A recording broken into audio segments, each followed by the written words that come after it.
There was a man I knew when I was younger. His name was Charles. Back then, everyone knew him as the heart of every gathering. No birthday party felt complete without him cracking jokes. No neighborhood barbecue ever felt as lively if Charles wasn't there with his big laugh and open arms. He'd help anyone anytime, whether it was moving furniture, fixing a leaky pipe, or just sitting with you when life fell apart. The whole block called him the good guy, the one you could always count on. And then, almost overnight, Charles disappeared from everyone's lives. He stopped showing up at the corner cafe where he used to sip coffee and share stories every weekend. His family group chats fell silent. His social media vanished. Phone numbers changed. Folks started to whisper. Some thought he'd been betrayed by someone close. Others said he'd lost everything, or that he was drowning in loneliness. Years later, I stumbled across Charles again by chance, out in a quiet little town far from a city. He was living in a modest cottage at the edge of town, surrounded by a small vegetable garden. He spent his days reading, tending his plants, and once in a while giving free guitar lessons to kids who had nothing much. He didn't look like the same larger-than-life man he used to be, but his eyes were steady and calm in a way that made me think maybe, just maybe, he'd found something the rest of us were still chasing.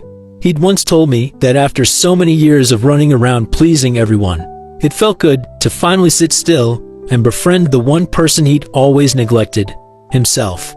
It made me think. Sometimes, a little distance from the world isn't cold-hearted. It's a sign that you've been through enough to know what's worth holding on to. It's not about cutting love out of your life, but loving wisely and protecting the few things that are truly yours. This is what so many people forget. Being a bit colder at the right moments doesn't make you heartless. It can actually save you from the kind of quiet trouble that drains you without you even noticing. It helps you hold your ground when life wants to scatter you in all directions. There's an old idea that the older you get, the bigger your circle should be. More connections, more people, more social energy. But the truth is, the opposite can be just as true. Too many people in your world can weigh you down like stones in your pockets. There was an old musician I once met. Folks in his prime called him Henry. Years ago, he was a familiar face on TV, showing up at music festivals and talk shows. He had more invitations than he could handle, endorsement deals, and a name that sold tickets. Then one day, he just stepped away. I visited him once in his wooden cabin tucked away in the hills. His place felt like stepping into another time. No computer, no smartphone, not even Wi-Fi. Just a battered old cassette player, a shelf of weathered books, and a guitar leaning against the wall. People used to ask him if he didn't feel left out living like that. But the truth was, Henry had spent so many years plugged into everyone else's demands that the only thing he really wanted was to hear his own thoughts again. He didn't need the crowd anymore. He needed the quiet. Every year, he'd disappear for months at a time, no announcement, no plan for anyone else. He'd spend those months reading, stretching his old bones in the fresh air, and putting new music on paper. To some, that made him seem cold, maybe even selfish. But for Henry, it was never about cutting the world out. It was about protecting his mind and soul from all the noise that didn't serve him anymore. When we're young, we measure our worth by how many people call us, how many friends we can gather around. But there comes a time when you realize that standing in a crowded room can feel lonelier than sitting alone in your kitchen, warm mug in hand, heart still and at ease. We hold on to empty conversations because we're afraid to let go.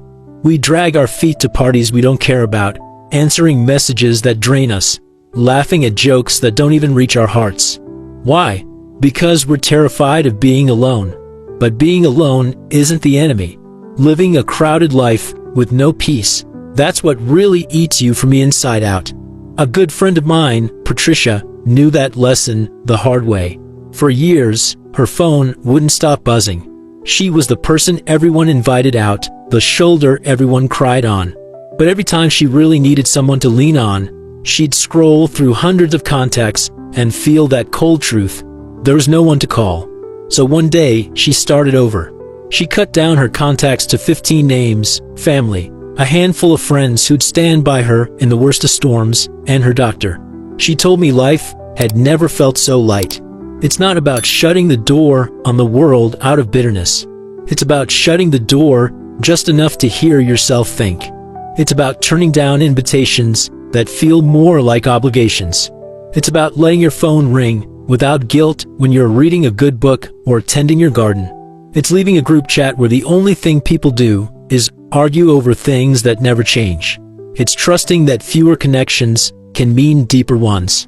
There's a kind of courage in doing less, in living smaller, in keeping your peace your own. That's what it means to be a little cold with yourself, not cold-hearted, but strong enough to prune away what isn't worth carrying. But it doesn't stop there.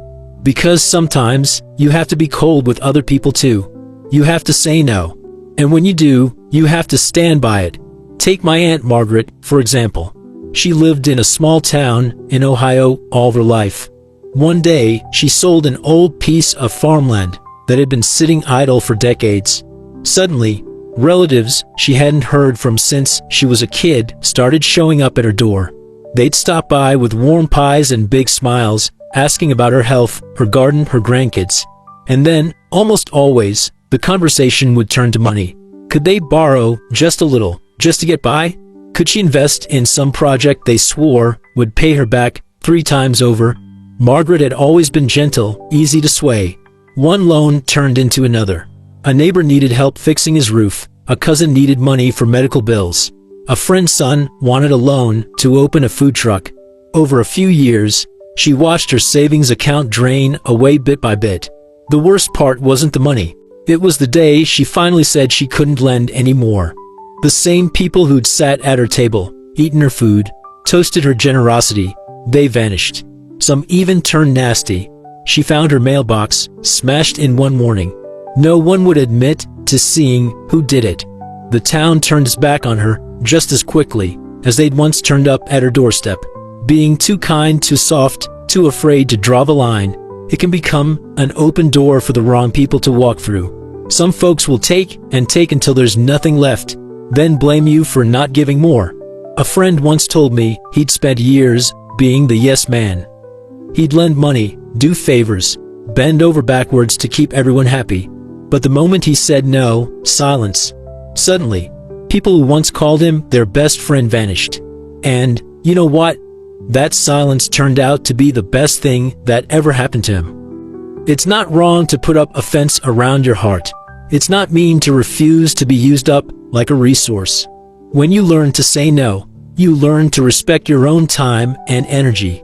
You learn to give freely only when you want to, not because you're afraid of what someone might think if you don't. The truth is, the people who really care about you won't test your boundaries over and over. They won't disappear when you say no.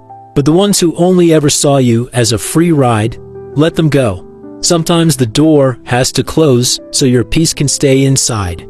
Now here's something many people forget. Being willing to say no, to close the door when you must, is like building a wall that shields your spirit from being worn out. There's nothing cruel about it. It's just self-respect. Some folks spend their whole lives fearing they'll look selfish if they stop giving. But you can't pour from an empty cup.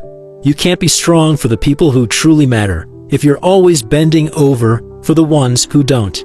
There was a well-known American writer, Edward Hastings. He never made a big deal of birthdays or holidays. He didn't show up at parties out of obligation. And if he didn't want to see you, he'd quietly vanish into his cabin in the woods. People called him cold. But those who really knew him would tell you he was fiercely loyal to the people who stood by him through thick and thin. In the end, being a bit cold isn't about pushing people away. It's about knowing who deserves a place close to your heart. Let's talk about the third way to be cold, and maybe the hardest. You've got to learn to stand guard at the gate of your mind. These days, the world is like a faucet that never stops dripping noise. Bad news headlines, angry arguments online, gossip about people you've never met. And somehow, all that static seeps in. It lives rent-free in your mind. Until one day, you realize you're exhausted, anxious, always waiting for the next problem to land at your feet. I remember reading about a famous novelist, Margaret Evans. She won a big award years ago, then went quiet. People in the press said she was washed up, that she had nothing left to write. But what she was really doing was putting up a wall around her mind. She turned down interviews. She refused to read any articles about herself. She shut off her social media. For years, no one heard from her. Until one day, she came back with a book that blew everyone away. When they asked her why she stayed so silent, she just said she needed to protect her mind from all the noise so she could hear her own voice again. That's a lesson worth remembering.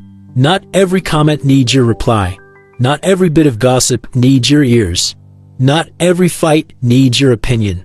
You don't have to know every bit of bad news in the world to be a good person. When you learn to filter what you let in, you find that your spirit feels lighter. You see more clearly what truly matters. You remember what it's like to sit by your window in the morning with a cup of tea. No phone, no headlines, just your thoughts, your breath, the world outside. And when you do that, something beautiful happens. You become strong enough to start again. I once sat next to a man on a long bus ride out of town. He looked like the kind of man who used to have it all: polished shoes, expensive coat, eyes that had seen both big wins and hard falls. We got to talking, and he shared how he'd once been a senior manager making six figures. One day, a crisis hit, and he lost nearly everything: his money, his status, the people who used to slap him on the back and call him buddy. He told me that losing it all felt like being dragged to the bottom of the ocean.